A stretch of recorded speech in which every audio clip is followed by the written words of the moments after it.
Hollywood हंगामा explainer पेश करता है अर्मागेडोन मूवी।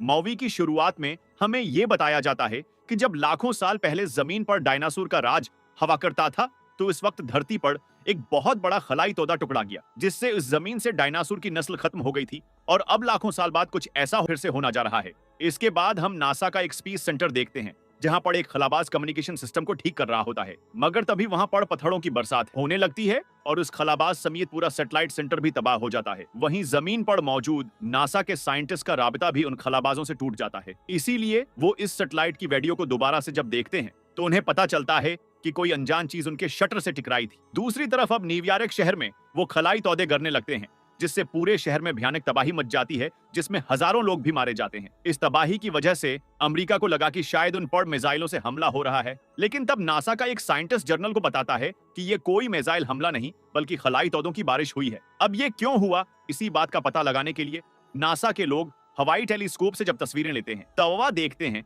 कि एक बहुत बड़ा शहाब साकब जमीन की तरफ बड़ी तेजी बढ़ रहा है। जिस पर प्रेसिडेंट पूछते हैं कि ये कितना बड़ा है, जिस पर वो साइंटिस्ट बताता है कि वो हमारे शहर न्यूयॉर्क जितना बड़ा है, और अगर वो हमारी जमीन से टुकड़ा गया तो पूरी दुनिया में तबाही मच जाएगी।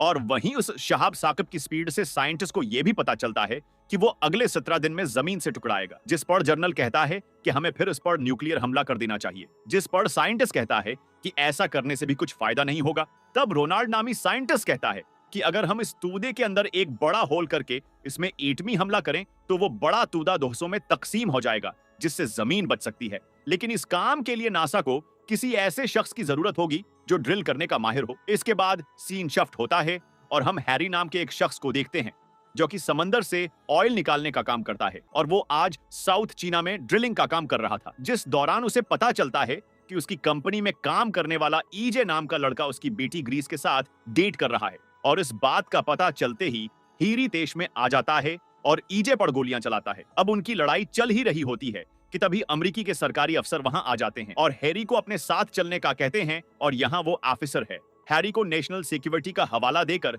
अपने साथ चलने का कहते हैं, जिस पर हैरी भी अपनी बेटी को साथ ले जाने की शर्त रखता है। अब आगे हम हैरी और ग्रेस को हम नासा के हेडक्वार्टर में रोनाल्ड के साथ देखते हैं, जहां वो हैरी को सारी बात बताता है कि एक बहुत बड़ा खलाई तोदा ठीक 17 दिन बाद हमारे धरती पर टकराएगा, जिससे पूरी दुनिया तबाह हो जाएगी, और इसीलिए अब हमें तुम्हारी जरूरत है ताकि तुम हमारे खलाबादों को ड्रिलिंग की तरबियत दे सको, जिसके जरिए वो इस तौदे में ड्रिल करके उसमें न्यूक्लियर धमाके कर सके।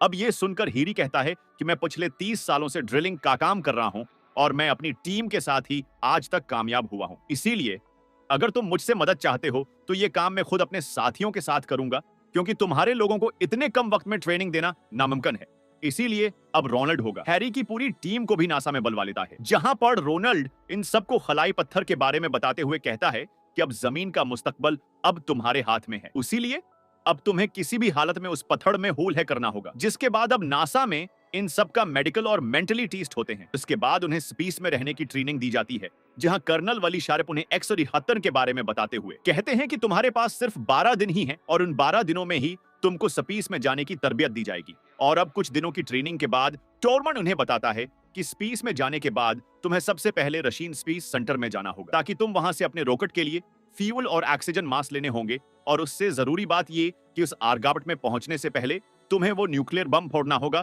ताकि इस पत्थर के टुकड़े धरती के पास से गुजर जाएंगे। दूसरी तरफ चाइना में उस तौदे के टुकड़े गिरने की वजह से लाखों लोग मारे जाते हैं। वहीं दूसरी तरफ वो दिन आ जाता है जब हैरी और आज अपने बाकी टीम के साथ नासा के इन स्पेस रॉकेट में अलग अलग बैठ जाते हैं, और वो अब सफर करते हुए सबसे पहले रशीन स्पेस सेंटर में जाते हैं, जहां से वो फ्यूल और ऑक्सीजन के मास्क लेकर आगे का सफर शुरू कर देते हैं। और वहीं अब वो रॉकेट चांद के पास से गुजरकर अब उस बड़े ऑलगाबट के पास पहुंच जाते हैं। लेकिन इस ऑलगाबट के अर्गर्द बहुत से पत्थर थे, जिसकी वजह से एक स्पेस रॉकेट इन पत्थरों से टुकड़ाकर क्रैश हो जाता है, जबकि दूसरा स्पेस रॉकेट इस ऑलगाबट के ऊपर से लैंड कर जाता है, लेकिन उनका सिग्नल नासा से डिस्कनेक्ट हो जाता है। अब यही उन्हें यह पता चलता है कि जिस जगह उनके स्पेस शिप ने लैंड करना था, वो इस जगह से 20 किलोमीटर दूर लैंड हुआ है, जिस पर हैरी और इसकी टीम इसी जगह पर ड्रिल करना का फैसला करते हैं। लेकिन उनकी मशीन का ब्लेड 10 फुट ड्रिल करने बाद ही टूट जाता है। वहीं दूसरी और हम इस स्पेस शिप को देखते हैं जो क्रैश हो गया था। इसमें अब एजे समेत सिर्फ 2 ही लोग जिंदा बचे थे,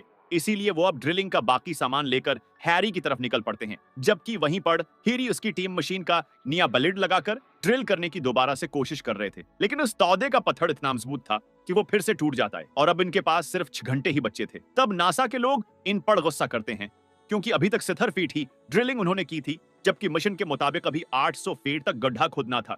अब वहां पर जलजला आता है, जिसकी वजह से ड्रिलिंग वाली मशीन का सारा सामान हर तरफ बिखर जाता है। वहीं अब हैरी के पास कोई इक्विपमेंट नहीं बचा था जिससे वो ड्रिल कर सके, और अब इसकी सारी उम्मीदें भी खत्म हो जाती है कि तभी वहां एजे ड्रिलिंग का सारा सामान लेकर आ जाता है, जिसको देखकर हैरी भी बहुत खुश होता है और वो सभी उस जगह ड्रिलिंग करना शुरू कर देते हैं। और देखते ही देखते वो लोग 900 फीट तक गड्ढा खोद देते हैं और वो तूदा जमीन के ऑर्बिट के करीब आ गया था, इसीलिए वहां फिर से जलजला आ जाता है, जिसकी वजह से इस न्यूक्लियर बम का रिमोट खराब हो जाता है, जिस का मतलब ये है कि अब इस बम को ब्लास्ट करने के लिए किसी एक वहीं रहना होगा, जिस पर हैरी वहां रखने का फैसला करता है और वो जाते जाते एजे से कहता है कि वो इसकी बेटी का हमेशा ख्याल रखेगा। और वहीं बाकी लोग स्पेस रॉकेट में बैठकर जमीन की तरफ निकल जाते हैं, जबकि हैरी वहीं रखकर बम कैप्टन दबा देता है, जिससे एक बहुत बड़ा धमाका होता है और उस तौदे के दौड़कड़े हो जाते हैं और फिर वो टुकड़े जमीन के आसपास से गुजर जाते हैं। यानी अब हैरी ने अपनी जान दे हर उस दुनिया को बचा लिया था और उसी इमोशनल एंडिंग के साथ ये मूवी यहीं पर खत्म हो जाती है।